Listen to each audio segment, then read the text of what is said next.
Welcome to Not Milk Never Milk. Subscribe if you're lactose intolerant. You start by making the encrypted container that will hold your file. Open Veracrypt as administrator, click Create Volume, then create an encrypted file container. This is the actual encrypted file. Choose Standard unless you need deniability and pick a cipher and hash. AES and SHA 512 are solid defaults because algorithm choice affects speed and security.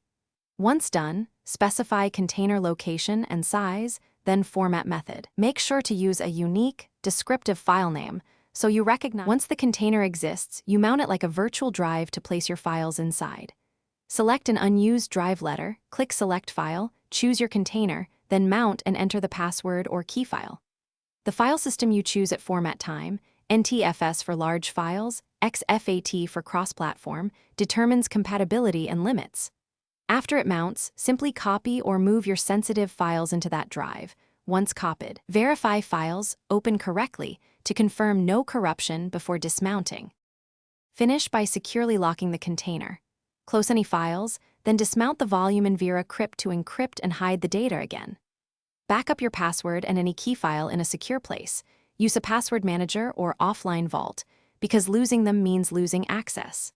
If something goes wrong, like a mount failure, try mounting with correct options, verify file permissions, and use the rescue disk or volume header backup you created during setup. This often fixes header corruption or configuration errors.